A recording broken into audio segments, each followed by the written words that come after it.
Próximo orador inscrito, senador Eduardo Girão.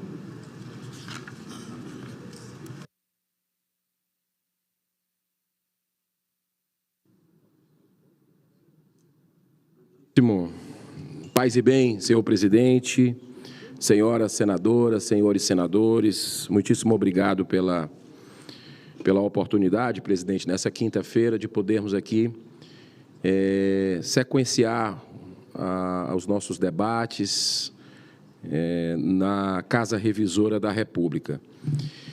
Olha, senhor presidente, uma comissão de juristas coordenada por Luiz Felipe Salomão, Corregedor Nacional de Justiça, e também ministro do Superior Tribunal de Justiça, está finalizando essa comissão uma profunda mudança no Código Civil brasileiro. Isso tem gerado, ultimamente, senador Jorge Seife, uma repercussão muito grande, né, dos brasileiros preocupados, porque já um parecer preocupante já foi publicado. No direito civil, são estruturadas todas as relações estabelecidas pelas pessoas numa sociedade, do nascimento à morte. Neles são definidos os conceitos de pessoa, casamento, família e propriedade, dentre outros. E são esses conceitos que servirão como referência em todos os julgamentos nas várias instâncias do Poder Judiciário, assim como serve para orientar os processos legislativos. Por conta disso, as democracias sólidas mantêm uma abordagem muito cuidadosa em qualquer revisão desse código, sendo imprescindível o intervalo de tempo suficiente para permitir a plena participação dos diversos setores da sociedade civil, além, é claro, do envolvimento da maior quantidade de parlamentares possíveis. O primeiro Código Civil brasileiro é de 1916 e o atual de 2002. Ou seja, o intervalo de tempo que gerou a necessidade de mudança foi de quase 90 anos. O anteprojeto, aprovado em 2002, começou a ser elaborado em 1960. Isso porque uma revisão dessa natureza precisa ser fiel aos costumes e à cultura ampla da maioria da população, respeitando, é claro, as minorias sociais. Recentemente, França e Alemanha realizaram mudanças em seus códigos civis, mas de menor envergadura. Mesmo assim, em ambos os países com democracias muitíssimo sólidas, foram necessários mais de 10 anos de debates entre a sociedade e o parlamento. Vem, então, o nosso primeiro questionamento. Em apenas 20 anos, houveram mudanças tão significativas nos valores predominantes da sociedade que justifique uma ampla atualização? O excelente, imparcial e também conservador jornal Gazeta do Povo publicou uma extensa matéria tratando de alguns novos e gravíssimos conceitos que, de maneira alguma, estão em sintonia com os costumes e os valores preponderantes na sociedade brasileira.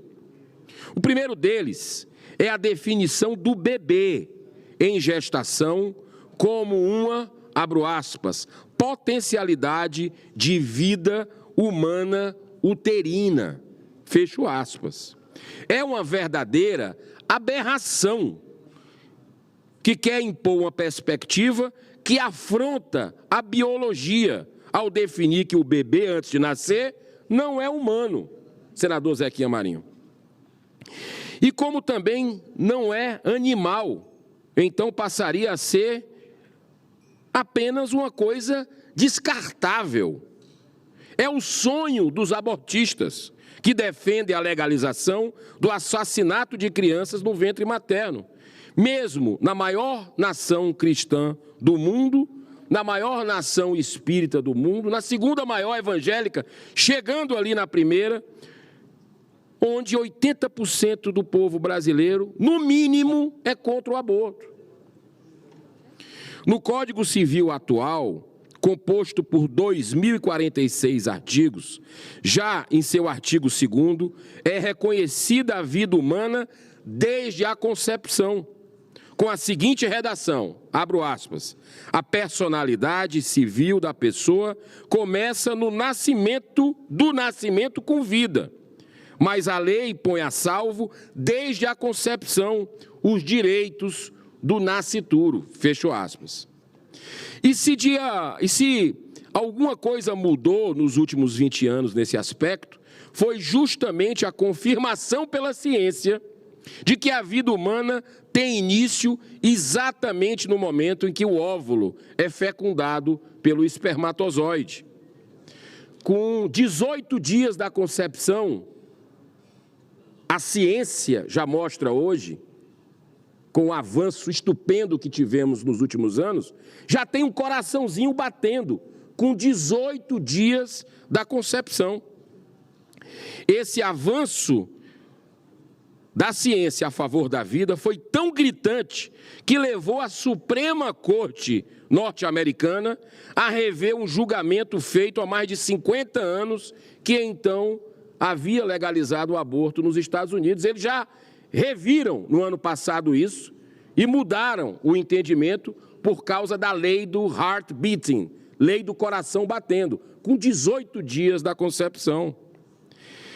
Esse é apenas um dos pontos polêmicos que significam um enorme retrocesso. Existem muitos outros tão graves que tratam até da nefasta ideologia de gênero.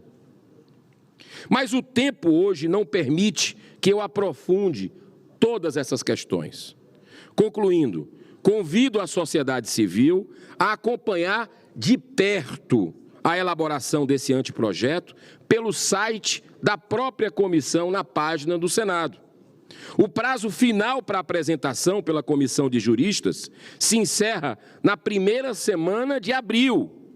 Depois será apresentada ao presidente do Senado, presidente Rodrigo Pacheco, que é muito equilibrado com relação a esse assunto. Inclusive, dialogamos agora há pouco na reunião de líderes, para que, a partir de abril, dê início uma tramitação e seguirá o devido processo legislativo, com todos os instrumentos de participação sociais disponíveis.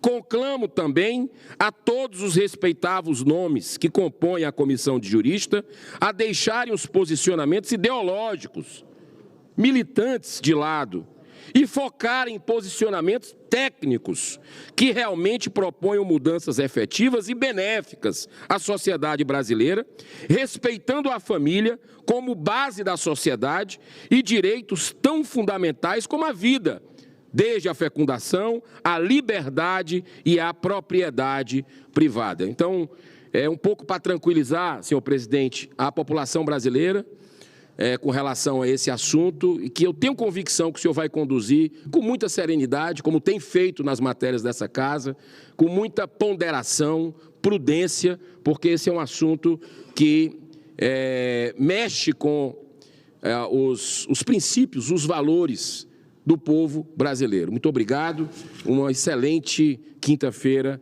para todos nós. Muito obrigado, senador Eduardo Girão. E ao